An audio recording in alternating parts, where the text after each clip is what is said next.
안녕하세요. 생활에 꼭 필요한 법률 정보를 알기 쉽게 설명해드리는 로원TV의 이상혁 변호사입니다.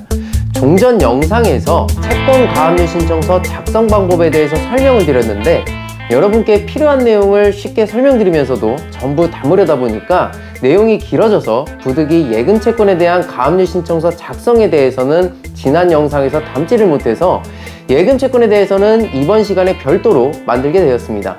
그래서 오늘은 채권 가압류 신청서 중에서 채무자의 예금 채권에 대한 채권 가압류 신청서를 어떻게 작성하는 것인지 살펴보도록 하겠습니다. 먼저 예금 채권에 대한 가압류 신청서를 작성하기 위해서는 양식이 필요하겠죠. 그래서 네이버 포털 사이트에 대한법률구조공단 혼자 하는 법률 지원센터라고 검색을 하시고 그 해당 사이트를 클릭해 줍니다. 그렇게 되면 대한법률구조공단에서 제공하는 법률 서식들을 검색할 수 있는 사이트가 열리게 되는데 우리는 그 중에서 예금 채권에 대한 채권 가압류 신청서를 작성할 예정이니까 그에 맞는 양식을 검색해 주면 될 것인데요. 그래서 법률 서식 검색창에 채권 가압류 예금이라고 검색해 줍니다. 그러면 여러 양식들이 검색이 되는데 우리는 그 중에서 채권 가압류 보전 처분을 신청할 것이니까 보전 처분 섹터에 있는 양식을 이용해 주면 될 것인데요. 저는 그 중에서 두 번째 임금 및 퇴직금 채권으로 그 예금 채권에 대해 가압류 신청을 하는 채권 가압류 신청서를 이용해서 채권 가압류 신청서를 작성해 보도록 하겠습니다. 이 신청서 양식을 클릭하게 되면 이렇게 창이 하나가 나오게 되는데 여기서 한글 다운로드를 클릭하셔서 그 양식을 다운받아 줍니다. 그러면 이렇게 양식이 하나 열리게 되는데요. 우리는 이 양식을 이용해서 채권 가압류 신청서를 작성해 보도록 하겠습니다. 먼저 필요 없는 내용들을 지워주시고요. 그리고 공란으로 되어 있는 부분을 채워주시면 되는데 저는 채권자를 홍길동으로 그리고 채무자를 김갑순으로 그리고 제3채무자를 신한은행으로 해서 작성해 보도록 하겠습니다. 그럼 그 내용에 맞게 기재를 하면 채권자는 홍길동이죠. 그리고 주소는 임의적으로 적어보도록 하겠습니다. 전화번호나 휴대폰 전화번호를 아신다면 그 내용을 적어주시면 되고 역시 이메일이나 팩스 번호도 아신다면 그 내용을 적어주시면 되겠습니다. 그리고 채무자에 대해서도 저는 주식회사가 아니라 개인으로 적어보도록 하겠습니다. 그래서 채무자를 김갑순이라고 한다 그랬죠? 김갑순. 그리고 주소도 임의적으로 적어보도록 하겠습니다. 서초구 서초동 1111번지 이렇게 기재하시면 되고 뭐 개인이기 때문에 대표이사는 없겠죠. 그리고 전화번호와 휴대전화번호도 아신다면 그 내용을 적어주시면 되겠고 팩스 번호와 전자우편 주소도 아시는 부분이 있다면 그 내용을 적어주시면 되겠습니다. 그리고 예금 채권에 대한 가압류 신청에서는 그 채무자에 대해서 금원을 지급해야 될 의무를 가진 사람이 은행이기 때문에 당연한 귀결로 제3채무자는 언제나 은행이 될 수밖에 없는데요. 이 은행은 채무자가 이용하는 은행 또는 채무자의 예금 채권이 존재하는 그 은행을 사정에 맞게 변경해서 작성해 주시면 될 텐데 저는 신한은행으로 가정해서 채권 가압류 신청서를 작성하기로 했기 때문에 이 부분을 신한은행이라고 적어주도록 하겠습니다.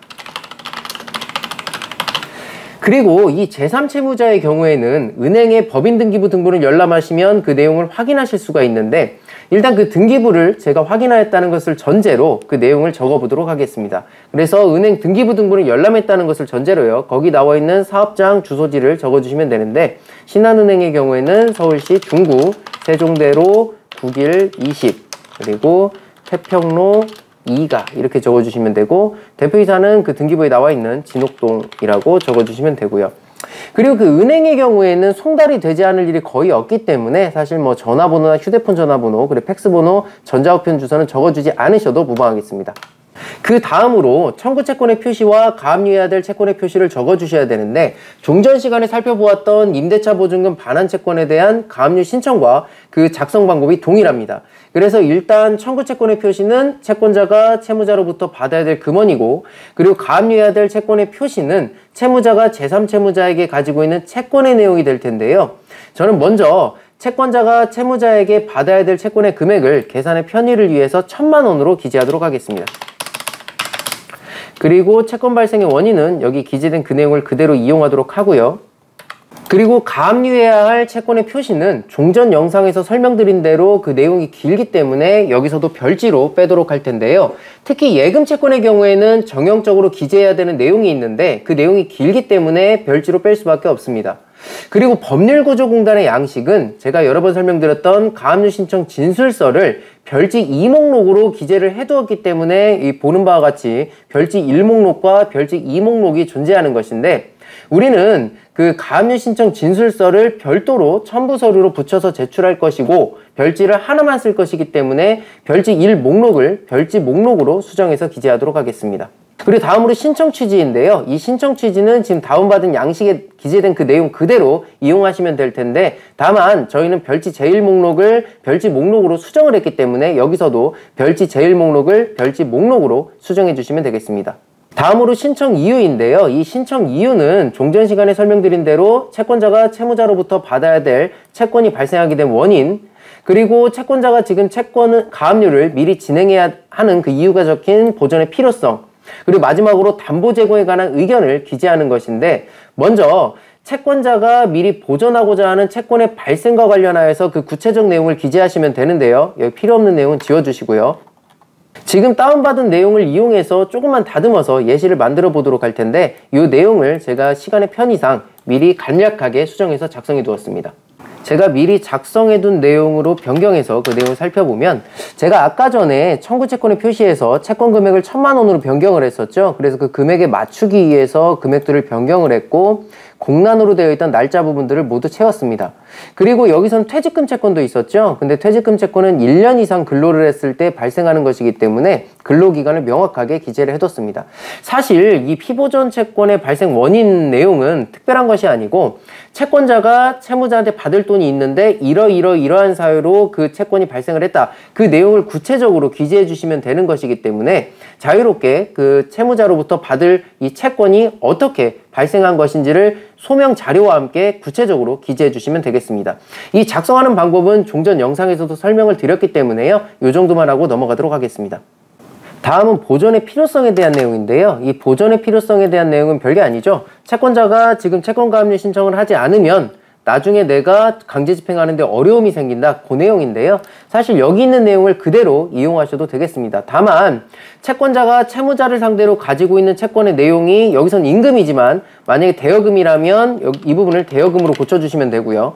만약에 손해배상 채권이라면 이 부분을 손해배상으로 고쳐주시기만 하면 되겠습니다. 그래서 여기 있는 내용을 그대로 이용해 주시면 되고, 개인적 사정에 맞게 이 내용만 고쳐주시면 되겠습니다. 그리고 현재 우리는 목록을 하나만 쓰기 때문에 제1목록을 별지 목록으로 수정해 주시면 되겠습니다. 이 보존의 필요성과 관련한 자세한 내용은 종전 영상에서도 설명을 드렸기 때문에요. 이번 영상에서는 여기까지만 설명하고 넘어가도록 하겠습니다. 다음으로 담보 제공에 관한 의견인데요. 채권가압류 신청을 하게 되면 법원으로부터 채권가압류 신청한 금액의 약 40%에 해당하는 금원에 대해서 담보를 제공하라는 명령을 받게 되는데, 이때 위 40%에 해당하는 금원에 대해서 모두 현금으로 담보를 제공하게 되면 채권자 입장에서는 상당히 부담이 된다고 설명을 드렸었죠.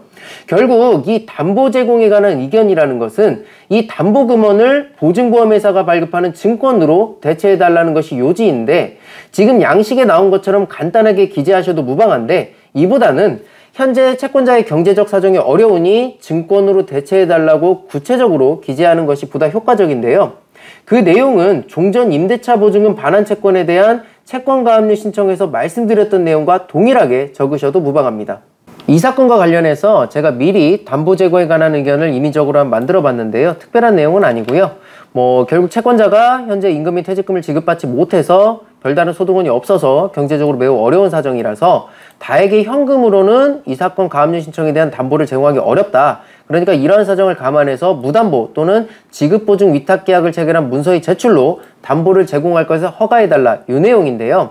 사실 앞부분에 대한 내용은 개인적 사정에 따라서 자유롭게 기재하시면 되는데, 이 뒷부분, 이 부분은 반드시 빼먹지 말고 기재되어야 된다는 점은 종전 영상에서도 설명을 드렸습니다. 그래서 간단하게 기재하기보다는 이렇게 구체적으로 적으시는 게 좀 더 낫겠죠. 그리고 만약에 작성하기 어렵다 하시면 여기 지금 제가 작성해둔 내용을 그대로 붙여쓰기 하셔서 이 내용을 그 개인적 사정에 맞게 조금씩 변경해서 쓰시면 될 것 같습니다. 그래서 지금 이거는 임금 및 퇴직금이니까요. 그래서 이 부분에 대해서 대여금이라면 채권자는 채무자로부터 대여금을 현재 다 완납받지 못했고 별다른 소득이 없는 상황에서 경제적 사정이 매우 어렵다. 이렇게 한 변경을 또 쓰시면 되겠죠. 그래서 이 내용을 그대로 이용하셔도 무방하겠습니다.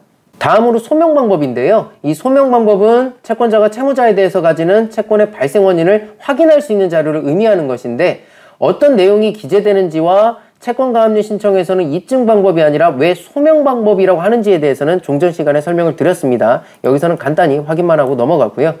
다음으로 첨부 서류인데요. 이 첨부 서류 부분은 채권가압류 신청서와 함께 첨부되어 제출되는 서류들을 기재하는 것인데, 위에 기재한 이 소명 방법은 당연히 기재가 될 것이고요. 그리고 함께 반드시 첨부되는 가압류 신청 진술서도 당연히 첨부가 되어야 되는 것입니다. 그리고 송달료 납부서 또한 첨부가 되어야 한다고 종전 영상에서 말씀을 드렸습니다. 그리고 여기서는 제3채무자가 주식회사, 즉 법인이죠. 그래서 제3채무자에 대한 법인 등기사항 증명서, 즉 법인 등기부 등본을 첨부해 주시면 되겠고요.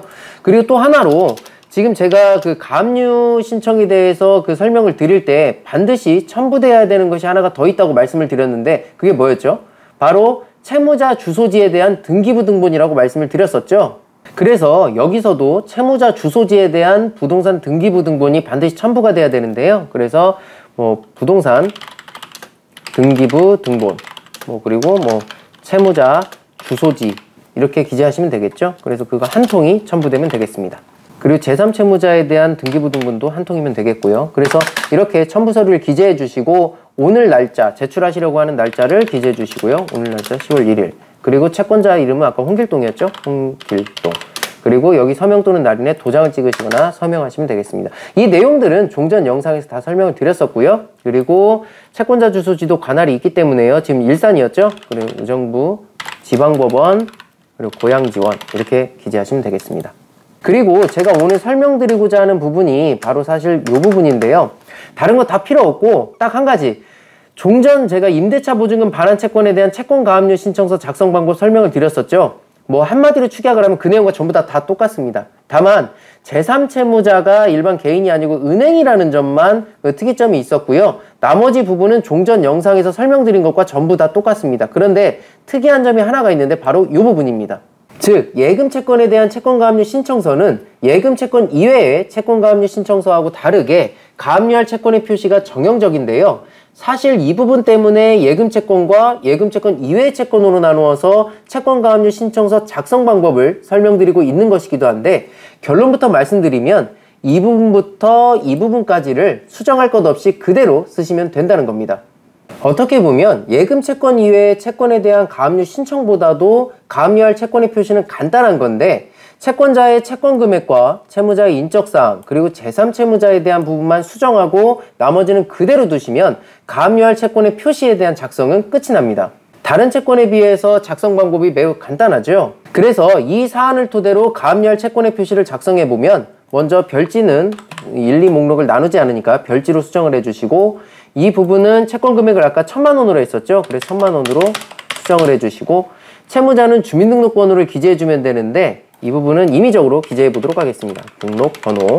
그래서 예를 들어서요. 79 1123 1 땡땡땡땡땡 이렇게 기재해 주시면 되고, 아까 제3채무자는 신한은행이었죠. 그래서 이 부분은 주식회사 신한은행이라고 기재해 주시면 되겠습니다. 이렇게 하시면 별지 목록에 가압류할 채권의 표시는 모두 작성이 끝이 났습니다. 그리고 가압류 신청 진술서 작성 방법은 종전 영상에서 설명을 드렸기 때문에 여기서는 생략하도록 하고요. 이렇게 예금채권에 대한 채권가압류 신청서 작성이 완료되었는데요. 처음부터 끝까지 다시 한번 봐볼까요? 여기 주민등록번호가 빠졌군요. 주민등록번호 전부 다 기재를 해주셔야 되고요. 김갑순에 대한 주민등록번호도 기재를 해주시고, 신한은행의 경우에는 법인 등기부 등본에 보면 법인 등록번호가 있죠. 그걸 기재해 주시면 되겠습니다. 그래서 채권가압류 신청서를 처음부터 다시 한번 살펴보면 채권자, 채무자, 제3채무자 인적사항 전부 다 기재를 해주시고, 제3채무자는 법인 등기부 등본에 나와 있는 내용들을 기재해 주시면 되겠습니다. 그리고 청구채권의 표시는 채권자가 채무자에 대해서 가지고 있는 채권 금액을 기재해 주시면 되고요. 가압류해야 할 채권의 표시는 내용이 길기 때문에 별지 목록을 뺀다고 말씀을 드렸고, 신청 취지는 다운받은 내용에 있는 내용 그대로 기재해 주시면 되겠습니다. 그리고 신청 이유와 관련해서는 피보정 권리의 발생 그 원인을 기재해 주시면 되는 거고, 보존의 필요성, 그리고 이 부분은 담보 제공에 관한 의견인데 이 부분은 좀 더 구체적으로 기재해 주시면 좋다고 말씀을 드렸고, 여기 있는 내용을 그대로 베껴 쓰셔도 상관이 없겠습니다. 다만 그 내용은 구체적 사정에 따라 변경이 돼야 되겠죠. 그리고 소명 방법 설명을 드렸고요. 첨부 서류 설명을 드렸습니다. 다만 채무자 주소지에 대한 부동산 등기부등본 들어가야 된다고 말씀을 드렸고요. 그리고 제출 날짜와 채권자 이름 도장 찍으시고, 그리고 법원 적어주시면 되겠습니다. 그리고 가압류할 채권의 표시는 채권 금액, 그리고 채무자 인적사항, 주민등록번호, 그리고 제3채무자에 대한 그 내용 적어주시고 나머지는 그대로 베껴 쓰시면 된다고 말씀을 드렸습니다. 그리고 가압류 신청 진술서는 첨부되어야 된다고 말씀을 드렸고요. 결국 정리를 해보면 종전 영상에서 말씀드렸던 예금채권 이외의 채권에 대한 채권가압류 신청서 작성 방법과 동일하다. 다만 제3채무자가 은행이라는 점과 제3채무자에 대한 사업장 소재지, 대표자에 관한 사항은 법인 등기부등본을 확인하여 기재한다는 점, 그리고 가압류할 채권의 표시는 이 다운받은 양식에 있는 내용 그대로를 이용하시면 된다. 이렇게 정리할 수가 있겠습니다. 두 번에 걸친 영상을 통해서 채권가압류 신청서 작성 방법을 살펴봤는데요. 살펴보니까 종전 시간에 살펴봤던 부동산 가압류 신청서 작성 방법과는 첫 번째로는 제3채무자의 등장, 그리고 두 번째로는 채무자의 제3채무자에 대한 채권의 내용을 기재한다는 점을 제외하고는 큰 차이는 없었죠. 즉 가압류 신청서의 골자는 여러 번 말씀드린 대로 피보전 권리의 존재와 보전의 필요성, 그리고 담보 제공과 관련하여 현금이 아닌 보증보험증권으로 대체해달라는 것이 그 전부인 것인데요. 지금까지 살펴본 채무자의 예금채권, 그리고 예금채권 이외의 채권에 대한 가압류 신청서 작성 방법만 잘 숙지하신다면 꼭 변호사가 작성한 가압류 신청서가 아니라고 하더라도 법원으로부터 가압류 신청을 인용받는 것에는 큰 어려움이 없으실 겁니다. 오늘 알려드린 내용을 잘 숙지하셨다가 채권가압류 신청이 꼭 필요한 경우에 잘 활용해 보시기 바라겠습니다. 지금까지 로원TV의 이상혁 변호사였습니다.